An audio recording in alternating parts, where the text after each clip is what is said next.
ಹೇಳಿ ಸರ್, ಯಾವ ಬಟ್ಟೆ ಬೇಕಿತ್ತು? ಚೆನ್ನಾಗಿರೋ ನೈಟೀಸ್ ಇದೆಯಾ? ಇದೆ ಸರ್. ಕೊಡಿ. Size sir? ನನ್ನ ಸೈಜೇ ಕೊಡಿ.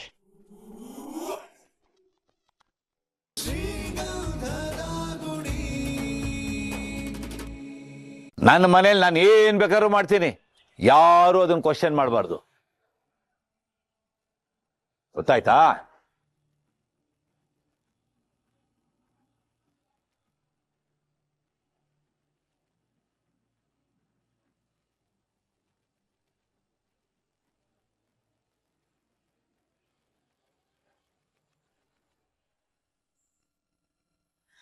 ನನಗೇನು ಮಾಡುವರು, ನನಗೇನು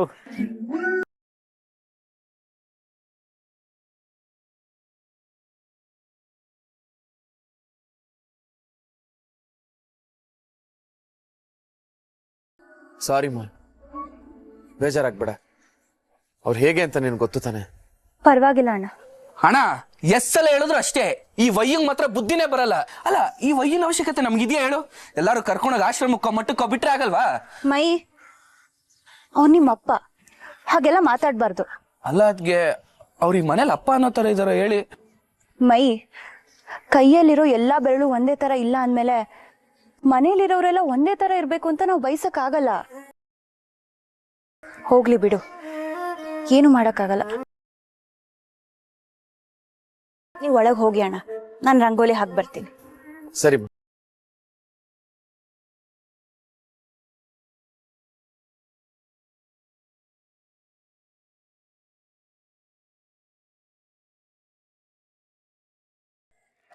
ಹೇಗಿದೆ? ಸೂಪರ್. ಅದ್ಗೆ ನಾನೇನಾದ್ರು ಇದ್ದಿದ್ರೆ ಅಲ್ಲೇ ಅವ್ನು ಸೊಂಟ ಮುರಿದಾಗ್ತಿದ್ದೆ. ಯಾಕಣ ವಯ್ಯನ ಮನೇಲಿ ಇಟ್ಕೋಬೇಕು? ಹೊಟ್ಟೆ ಬಿರಿಯಾನಿ ತಿಂತಾನೆ, ತಟ್ಟೆನ ಎಲ್ಲಾದ್ರೂ ಬಿಸಾಕ್ ಹೋಗ್ತಾನೆ. ಕಡ್ವಿ ಅಪ್ಪ ಕಣೋ. ಯಾವ ಸೀಮೆ ಅಪ್ಪ ಅಣ್ಣ ಅವನು? ನೀನೇ ನೋಡ್ದಿಲ್ಲ ಅವತ್ತು ಕಸ್ಟಮರ್ ಬೇಗ ತಗೊಂಡ್ಬಂದಿದ್ರೆ ಟೈರ್ ಬಿಚ್ಕೊಂಡೋಗಿ ಎಣ್ಣೆ ಅಂಗಡಿಗೆ ಮಾರ್ ಬಂದಿದ್ದ. ಅವತ್ತೇ ತಲೆ ಹೊಡೆದಾಕ್ಬೇಕಿತ್ತು, ನೀನೇ ಬಿಡ್ಲಿಲ್ಲ. ಅದೆಲ್ಲ ಹಾಳಾಗೋಗ್ಲಿ. ಸ್ನಾನಕ್ಕೆ ಹೋದ್ರೆ ಅಂಡರ್ವೇರ್ ಸೈಜ್ ಗೊತ್ತಾಗಲ್ವಾ? ಕೈಗೆ ಸಿಕ್ಕಿದ್ ಹಾಕೊಂಡು ಹೋಯ್ತಾನೆ. ನೀನಾದ್ರೂ ಹೇಳ್ತಿದ್ಯಾ? ರಾತ್ರಿ ಎಲ್ಲ ಮುಲ ಮಚ್ಕೊಂಡು ಒದ್ದಾಡ್ಕೊಂಡು ಮಲಗಿದ್ದು ನನಗ್ ಮಾತ್ರ ಗೊತ್ತು. ಹೋಗ್ಲಿ ಬಿಟ್ರು, ಅವ್ರು ಏನೇ ಮಾಡಿದ್ರು ನಮ್ಮ ಅಪ್ಪ ಅಲ್ವೇನ್ರು, ನಾವೇ ಅನ್ಸರ್ಸ್ಕೊಂಡು ಹೋಗ್ಬೇಕು. ಇದೇ ತರ ಆಡ್ತಿದ್ರೆ ಒಂದಿನ ಮೂಳೆ ಮುರಿದು ಮೂಲೆಯಲ್ಲಿ ಕೂರ್ಸಿಲ್ಲ ಅಂದ್ರೆ ನನ್ನ ಹೆಸರು ಕಂಟಿಲೇ ಅಲ್ಲ. ಬಿಡು. ಯಾಕೆ, ಏನಾಯ್ತು? ಏನಿಲ್ಲಮ್ಮ, ಹೊರಗಡೆ ಅಪ್ಪ ಹಾಗೆಲ್ಲ ಮಾತಾಡ್ತಿದ್ರಲ್ಲ, ಅದಕ್ಕೆ ಇವರಿಬ್ರು ಕೋಪ ಮಾಡ್ಕೊಂಡಿದಾರೆ ಅಷ್ಟೇ. ಆ ವಿಷಯ ಮತ್ತೆ ಬೇಕಾ? ನಾನು ಆಗ್ಲೇ ಮರ್ತಾಗಿದೆ. ಅಣ್ಣ, ವಯ್ಯನ ಅವತಾರಗಳಿಂದ ನಂಗೆ ತಲೆನೋವು ಬಂದ್ಬಿಡಿದೆ. ಒಂದ್ ಕಪ್ ಟೀ ಮಾಡ್ಕೊಡು. ನನ್ಗೂ ಅಣ್ಣ, ತಲೆ ಯಾಕೋ ಸಿಕ್ಕಾಪಟ್ಟೆ ಸಿಡಿತಿದೆ. ಅಣ್ಣ ನನಗೂ. ಸರಿ ಇರಿ, ಎಲ್ರಿಗೂ ಟೀ ಮಾಡ್ಕೊಂಡ್ ಬರ್ತೀನಿ. ಅಣ್ಣ, ಒಂದ್ ನಿಮಿಷ. ಏನ್ಬಾ? ಟೀ ನಾನೇ ಮಾಡ್ತೀನಿ. ಅಣ್ಣ, ನಂಗೆ ತಲೆನೋವು ಕಮ್ಮಿ ಆಗೋಯ್ತು, ನಂಗೆ ಟೀ ಬೇಡ. ಅಣ್ಣ, ನಂಗೂ ತಲೆ ಸರಿ ಹೋಯ್ತು ಅಣ್ಣ, ನಂಗೂ ಏನ್ ಬೇಡ. ಅಣ್ಣ ನನಗೂ ಅಷ್ಟೇ, ಟೀ ಕ್ಯಾನ್ಸಲ್.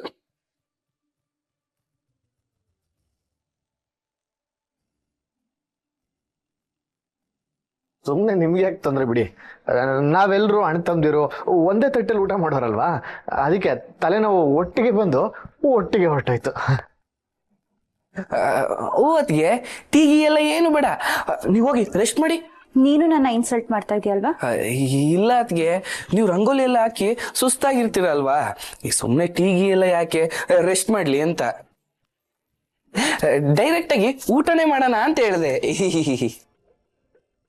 ಇಲ್ಲ ಇಲ್ಲ ಇಲ್ಲ, ನಾನು ಇವತ್ತು ಟೀ ಮಾಡೇ ಮಾಡ್ತೀನಿ, ನೀವೆಲ್ಲರೂ ಕುಡಿಲೇಬೇಕು.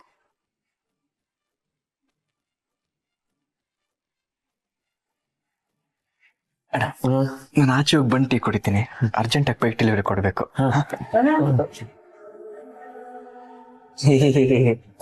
ಅಣ್ಣ, ತುಂಬಾ ಆಡ್ಕೋತಾ ಇದ್ದಾರೆ. ಇದು ನನ್ನ ಪ್ರೆಸ್ಟೀಜ್ ಪ್ರಶ್ನೆ, ನೀವ್ ನಂಗೆ ಹೇಳ್ಕೊಡಿ, ನಾನು ಮಾಡ್ತೀನಿ.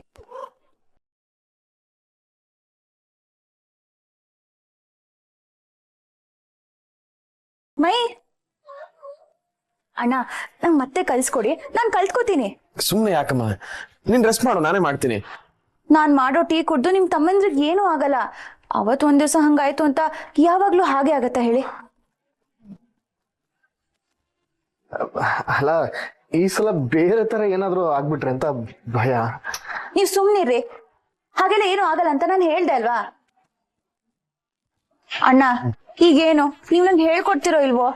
ಸರಿ ಸರಿ, ಬಾಮ್ಮ ಹೇಳ್ಕೊಡ್ತೀನಿ. ಈ ಸಲ ನೀಟಾಗಿ ಕಲ್ತ್ಕೊಳ್ಳಿ.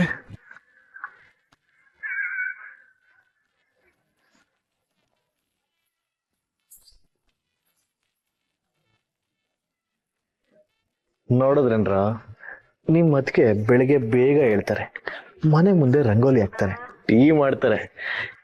ಇನ್ನೊಂದ್ ಸ್ವಲ್ಪ ದಿನ ನೋಡ್ತಾ ಇರಿ, ರುಚಿ ರುಚಿಯಾಗಿ ಅಡಿಗೆನೂ ಮಾಡ್ತಾರೆ. ಒಳ್ಳೆ ಅತ್ಗೆ. ಆದ್ರೆ ಏನ್ ಮಾಡೋದಪ್ಪ, ಹಾಲ್ಗೆ ಆಯಿಲ್ ಮಿಕ್ಸ್ ಮಾಡ್ದಂಗೆ ಆಗೋಗಿದೆ. ಏಯ್, ಏನ ನಿನ್ ಮಾತಿನ ಅರ್ಥ? ಅಲ್ಲ, ಅಷ್ಟೊಳ್ಳೆ ಮನ್ಸಿರೋರು ನಿನ್ನ ಚೂಸ್ ಮಾಡಿದ್ರು ಅಂತ. ಏಯ್, ನನ್ನನ್ನು ಕಚ್ಚಕ್ಕೆ ಅಂತಾನೆ ನಮ್ಮನೇಲಿ ಹುಟ್ಟಿರೋ ಕೇರೆ ಹಾಕೋಣ ನೀನು. ಅವಾಗ ನಾನು ನೆಮ್ಮದಿ ಹಾಳು ಮಾಡಕ್ಕೆ ರೋಡ್ ಅಡ್ಡ ಬರ್ತಾನೆ ಇರ್ತೀಯ. ನೆಕ್ಸ್ಟ್ ಟೈಮ್ ಬ್ರೇಕ್ ಎಲ್ಲ ಹಾಕಲ್ಲ, ಡೈರೆಕ್ಟ್ ಆಗಿ ಮೇಲೆ ಹತ್ಸದೆ. ಮೈ, ನಾನು ಹೇಳಿದ್ರಲ್ಲಿ ತಪ್ಪಿದ್ಯಾನೋ? ಹೌದಣ್ಣ, ಸ್ವಲ್ಪ ದಿವಸದಿಂದ ನೀನು ಹೇಳ್ತಿರೋದೆಲ್ಲ ಕರೆಕ್ಟ್ ಆಗಿದೆ ಅನ್ಸ್ತಿದೆ.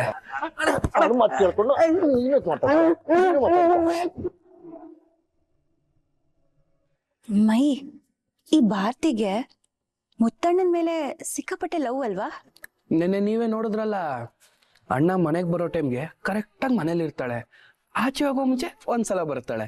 ಇನ್ನು ಅಣ್ಣ ಮನೇಲಿಲ್ಲ ಅಂತ ಗೊತ್ತಾದ್ರೆ ಮನೆ ಕಡೆ ತಲೆನೇ ಹಾಕಲ್ಲ. ಅಲ್ಲ, ಫ್ರಿಡ್ಜ್ ಅಲ್ಲೇ ಬೆಣ್ಣೆ ಇಟ್ಕೊಂಡು ತುಪ್ಪ ಕೇಳೋದಕ್ಕೆ ಪಕ್ಕದ ಮನೆಗೆ ಯಾಕೆ ಹೋಗ್ತಾ ಇದ್ದೀರಾ? ಅದ ಫ್ರಿಡ್ಜ್ ಡ್ಯಾಮೇಜ್, ಅದಕ್ಕೆ. ಅಂದ್ರ ನೀವ್ ಹೇಳೋದೇನು, ನಾವು ಬೇರೆ ಎಲ್ಲೋ ಹುಡುಗಿ ಹುಡ್ಕೋಬಾರ್ದು, ಮುತ್ತಣ್ಣನ್ಗೆ ಭಾರತಿನೇ ಕೊಟ್ಟು ಮದ್ವೆ ಮಾಡ್ಬೇಕು ಅಂತ ತಾನೆ? ನಿಜವಾಗ್ಲೂ ಚೆನ್ನಾಗಿರುತ್ತೆ, ಯಾಕಂದ್ರೆ ಅವ್ರಿಬ್ರು ಒಬ್ರಿಗೊಬ್ರು ಹಿಡ್ಸಿದ್ದಾರೆ. ಆತರ ಮದ್ವೆ ಎಲ್ಲ ನಡೆಯಲ್ಲ. ಯಾಕೆ? ಬೆಂಕಿ ಕೆಂಡ ಚೆನ್ನಾಗಿರುತ್ತೆ ಅಂತ ಮೂತಿ ಮೇಲೆ ಇಟ್ಕೊಳಕ್ ಆಗುತ್ತ ಅದ್ಗೆ? ಭಾರತಿ ಪಾಪ ಎಷ್ಟು ಒಳ್ಳೆ ಹುಡುಗಿ. ನಾನು ಅವಳ ಬಗ್ಗೆ ಹೇಳ್ತಾ ಇಲ್ಲ, ಅವ್ರ ಮನೆಯವ್ರ ಬಗ್ಗೆ ಹೇಳ್ತಾ ಇದ್ದೀನಿ. ಅವ್ರಿಗೆ ಯಾರಿಗೂ ನಮ್ ಕಂಡ್ರೆ ಆಗದೇ ಇಲ್ಲ ಅದ್ಗೆ. ಇಷ್ಟೆಲ್ಲ ಸಮಸ್ಯೆ ಇರ್ಬೇಕಾದ್ರೆ ಭಾರತಿ ನಮ್ಮ ಮನೆ ಸೊಸೆ ಆಗಕ್ಕಾಗುತ್ತಾ? ನೀವೇ ಹೇಳಿ. ನಾವು ಮಾತಾಡ್ ನೋಡೋಣವಾ? ಯಾರು ನಾವ? ಅವ್ರ ಮನೆ ಗೇಟ್ ಹತ್ರ ಹೋದ್ರೆ ನಾಯಿಗಳನ್ನ ಬಿಟ್ಟು ಓಡಿಸ್ಬಿಡ್ತಾರೆ. ಅಲ್ಲ, ಭಾರತಿ ಹತ್ರ ಮಾತಾಡೋಣ ಅಂತ ಕೇಳ್ದೆ. ಅದಕ್ಕೆ ಎಲ್ರು ನಿಮ್ಮಾಗೆ ಇರಲ್ಲ. ಈಗ ನೀವ್ ನೋಡಿ, ಹರಿಯಣ್ಣಂಗೋಸ್ಕರ ನಿಮ್ ಮನೆಯವ್ರನ್ನ ಎದ್ದು ಹಾಕೊಂಡು ಇಲ್ಲಿಗೆ ಬಂದಿದ್ದೀರಾ. ಭಾರತಿಗೆ ಅಷ್ಟೆಲ್ಲ ಧೈರ್ಯ ಇಲ್ಲ. ಅವ್ರ ಅಮ್ಮ ಒಂದ್ ಬಿಟ್ರೆ ಓಡೋಗ್ ಮೂಳೆಲ್ ಬಿದ್ದಿರ್ತಾಳೆ. ಅವಳಿಗೆ ಎದುರು ಮಾತಾಡಕ್ಕೆಲ್ಲ ಬರಲ್ಲ. ಇಲ್ಲ ಮೈ, ಅಣ್ಣಂಗೋಸ್ಕರ ಏನಾದ್ರೂ ಮಾಡ್ಲೇಬೇಕು. ಏನು, ಮುತ್ತಣ್ಣನ ಮೇಲೆ ಎಷ್ಟೊಂದ್ ಕನಿಕರ ಬಂದ್ಬಿಟ್ಟಿದೆ. ಯಾಕೆ, ನಿಂಗಿಲ್ವಾ? ಇದೆ. ಬರೀ ಬಾಯಲ್ಲಿ ಹೇಳಿದ್ರೆ ಸಾಲದು. ಪಾಪ ಅವರು ಎಷ್ಟ್ ದಿನ ಅಂತ ಲೈಫಲ್ಲಿ ಸಿಂಗಲ್ ಆಗಿರ್ತಾರೆ. ಮುಂದೆ ಅವ್ರಿಗೂ ಅಂತಾನು ಒಂದ್ ಒಳ್ಳೆ ಲೈಫ್ ಇದೆ. ಅದ್ರ ಬಗ್ಗೆ ನೀವೆಲ್ಲರೂ ಯೋಚನೆ ಮಾಡ್ಬೇಕಲ್ವಾ?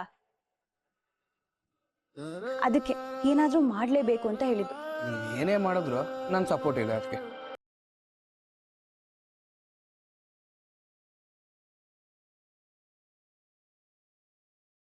ನಮಸ್ಕಾರ ಸರ್. ನಮಸ್ಕಾರ ಸರ್, ಹೇಳಿ, ಏನ್ ಬೇಕಿತ್ತು? ಮನೆ ಪಾಯ ಹಾಕಕ್ಕೆ ಒಂದು 10 ಜನ ಬೇಕಾಗಿತ್ತು. ಮತ್ತೇನ್ ಸರ್, ಬಟ್ಟೆ ಅಂಗಡಿಗೆ ಯಾಕೆ ಬರ್ತಾರೆ? ಬಟ್ಟೆ ತಗೊಳಕ್ ತಾನೇ ಬರ್ತಾರೆ. ಅಲ್ಲಿ ಹೋಗಿ ತೋರಿಸ್ತಾರೆ. Thank you. ಹೇಳಿ ಸರ್, ಯಾವ ಬಟ್ಟೆ ಬೇಕಿತ್ತು? ಚೆನ್ನಾಗಿರೋ ನೈಟೀಸ್ ಇದೆಯಾ? ಇದೆ ಸರ್. ಕೊಡಿ.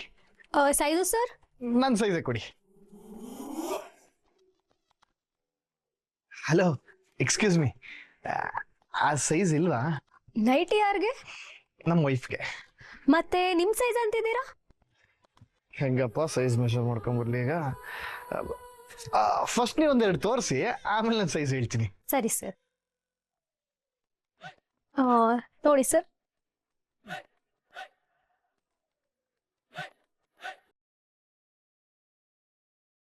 ಇದೆಲ್ಲ ಸೆಟ್ ಆಗಲ್ಲ.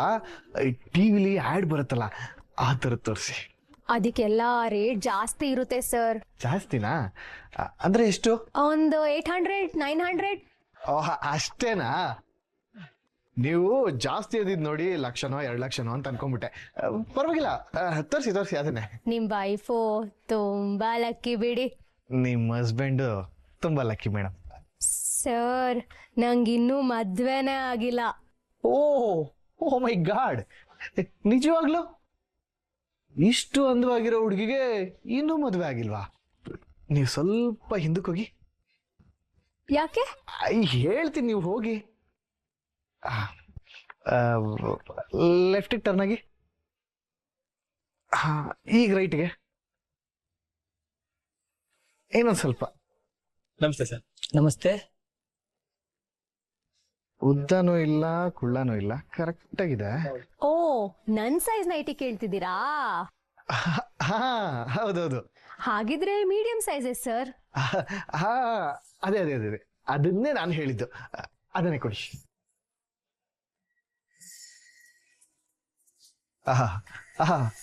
ನೀವು ಸ್ಮೈಲ್ ಮಾಡಿದ್ರೆ ಸೂಪರ್ ಆಗಿ ಕಾಣಿಸ್ತೀರ. ಮದ್ವೆ ಆದ್ರೂ ಇವನ್ ಬದಲಾಗಲ್ಲ. ನೋಡಿ ಸರ್, ಇದೆಲ್ಲ ಬ್ರ್ಯಾಂಡೆಡ್. ನಿಮಗೆ ಯಾವ ಕಲರ್ ಬೇಕು ಅಂತ ಸೆಲೆಕ್ಟ್ ಮಾಡ್ಕೊಳ್ಳಿ. ಅವರು ನೋಡೋಕೆ ಯಾವ ಕಲರ್ ಇದ್ದಾರೆ? ನಮ್ಮ ವೈಫು ಹೆಚ್ಚು ಕಮ್ಮಿ ನಿಮ್ ಕಲರ್ ಇರೋದು. ಓ, ಹಾಗಿದ್ರೆ ಇದು ಚೆನ್ನಾಗಿರ್ಬೋದು ನೋಡಿ. If you don't mind, match ಆಗುತ್ತಾ ಇಲ್ವಾ ಅಂತ ಒಂದ್ಸಲ ತೋರಿಸ್ತೀರಾ? Sure sir. ನೋಡಿ. ನೈಸ್, ತುಂಬಾ ಚೆನ್ನಾಗಿ ಕಾಣಿಸುತ್ತೆ, ಸಖತ್ತಾಗಿ ಕಾಣಿಸುತ್ತೆ. ಹಾಗಿದ್ರೆ ಈ ನೈಟಿನೇ ಓಕೆ ಅಲ್ವಾ ಸರ್? ಓಕೆ. ಪ್ಯಾಕ್ ಮಾಡಿ. ಬನ್ನಿ ಸರ್, ಏನ್ ಬೇಕಾಗಿತ್ತು? ಕಂಟೆ, ನೀನೇನ್ ಇಲ್ಲಿ? What a surprise. ನೀನೇನ್ ಮಾಡ್ತಿದ್ಯಾ ಇಲ್ಲಿ? ಮೆಡಿಕಲ್ ಸೀಟ್ಗೆ ಅಪ್ಲೈ ಮಾಡಕ್ ಬಂದಿದ್ದೆ. ಏನು ಕಾಮಿಡಿನಾ? ಅದ್ ಸರಿ, ನೀನೇನ್ ಮಾಡ್ತಿದ್ಯಾ ಇಲ್ಲಿ? ಟವಲ್ ತಗೋಬೇಕಿತ್ತು, ಅದಕ್ಕೆ ಬಂದೆ. ಟವಲ್ ಗಿರಾಕಿ, ಟವಲ್ ಅಂತ ತೋರಿಸಿ. ನೋಡಿ ಸರ್, ಇದು 75, ಇದು 85, ಇದು 95, ಇದು 100. ಇದೇ ಇರ್ಲಿ, 250 ಆದ್ರೂ ಪರವಾಗಿಲ್ಲ. ಇದು ಜಸ್ಟ್ 75 ರುಪೀಸ್ ಸರ್. ಅದನ್ನೇ ಕೊಡಿ ಸಾಕು. ಟವಲ್ ದುಡ್ಡು ನಾನ್ ಕೊಡ್ತಾ ಇರೋದು, ನೆನಪಿರ್ಲಿ. ರಿಸೆಪ್ಷನ್ಗೆ 10,000 ಖರ್ಚು ಮಾಡಿದ್ದೀನಿ, ತಲೆಯಲ್ಲಿರ್ಲಿ. ಓಹ್, ಆಗ್ಲೇ ಲೆಕ್ಕ ಎಲ್ಲ ಬರ್ದಿಟ್ಟಿದ್ಯಾ ಅಂತ ಅನ್ಸುತ್ತೆ. ನೀನ್ ಟವಲ್ ಲೆಕ್ಕ ಕೇಳುವಾಗ ಹೇಳಕ್ ಬೇಕಾಗತ್ತಲ್ಲ. ನಿಮ್ಗೆಲ್ಲ ಇದೆ ಕಣ, ಮಾಡಿಸ್ತೀನಿ, ನೋಡ್ತಾ ಇರು. ನೀನ್ ದಬಾಕದ್ನ ನಾನು ನೋಡಿದೀನಿ ಬಿಡು. ಸರ್, ಇದು 975 ರುಪೀಸ್ ಆಗಿದೆ. ಕೌಂಟ್ರಲ್ಲಿ ಬಿಲ್ ಪೇ ಮಾಡಿಬಿಡಿ.